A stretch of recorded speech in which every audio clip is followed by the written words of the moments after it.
Well, you're a Zach LaVine guy. You put in the note that you think he can be a one. I said, tell me if I'm wrong. I said he's kind of like a better shooting poor man's Westbrook, and the way that I described it was I see all these things that he can be and all these skills that he has and the athleticism, and I'm like, wow, this is unbelievable. But then, late in games, he's not making the right decision. I think he puts his head down and dribbles too much. I think he's kind of inefficient.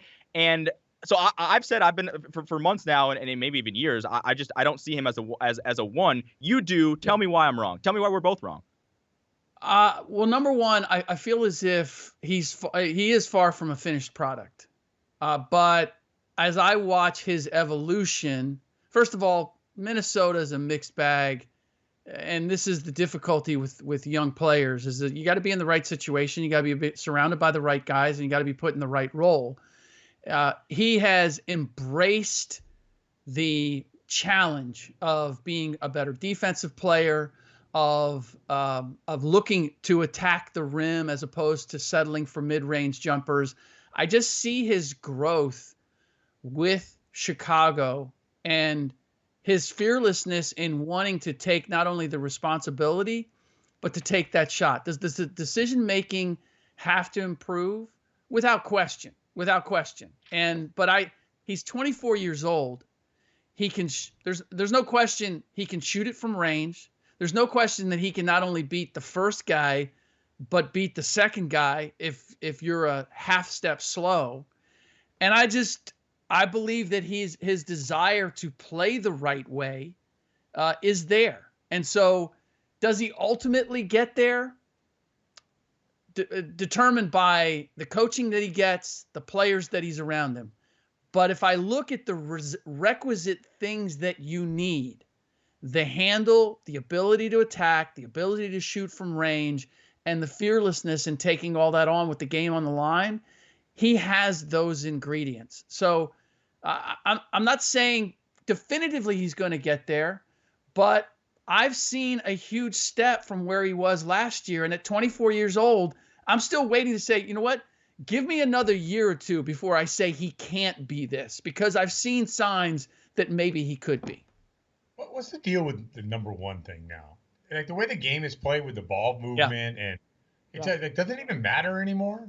Well, and that's, for me, that's why, can he do all things? Is he going to be a playmaker like LeBron or probably not? I don't know that he's that kind of a passer, but like the ability to, the thing is that he can draw so much of attention because he is so quick and athletic and can shoot it. I mean, that recipe, I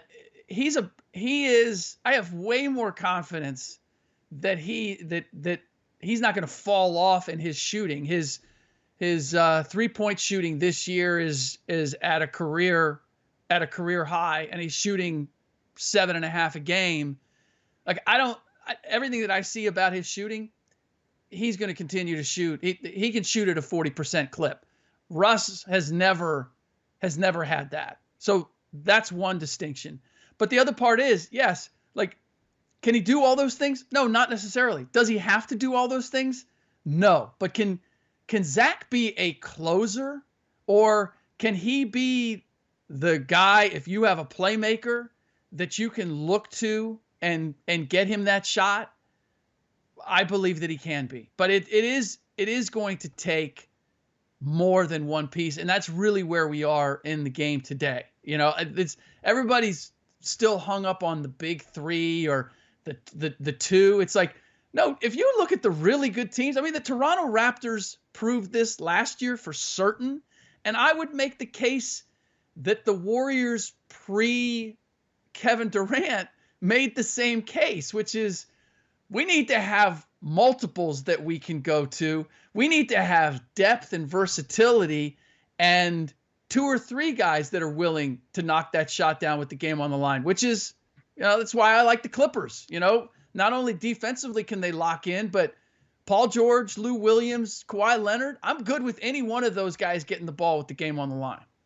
I don't disagree with either of you guys in saying, like, you can't just have, I don't think, the days are where it's one superstar and he just carries you to, or however far you want to go. Like, that's not, we don't live in that world anymore. We probably have never lived in that world in the NBA, really. But you bring up the Raptors last year, like they clearly had Kawhi Leonard as their best player, like then everybody else sort of fell in line. And even you bring up those Warriors teams, like Steph Curry was the guy, right? I mean, I love Klay Thompson. He's one of my favorite players in the league. I know Scal, you're a Draymond guy, and those guys, but they complimented him perfectly and picked Steph up when he needed it. And there are numerous different championship teams throughout the last several years that have you need that guy. You need the one guy. You do still need that one guy to go to. And even the Clippers this year, Rick, I mean, I would still say Kawhi is still that guy over Paul George. Yeah, it's great that Paul George can pick up the slack if Kawhi isn't having a great night or can just take things over the top completely. But you still do need that one guy, right? Sure, but it can't just be that one guy. And this goes kind of back to the Zach LaVine thing. Like he has to be all these things for all people. Look,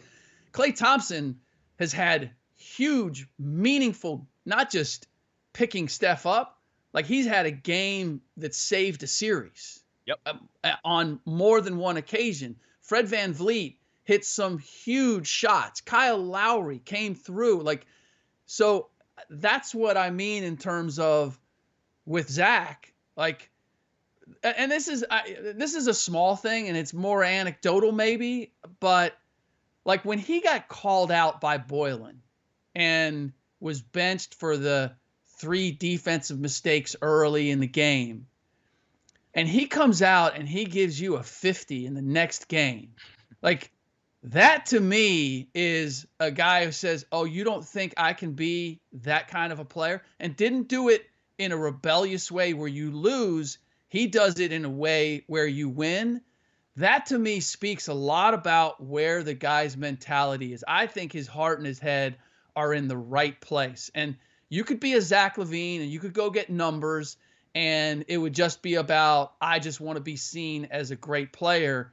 I think the distinction with Zach is Zach wants to be a great winning player. And that proved the way he handled the whole Jim Boylen being called out to me was demonstration that his head and his heart are in the right place. And look, whether he can make good on all of that, I'm not guaranteeing anything on that. I think it's way too early to dismiss his ability to become that kind of a player.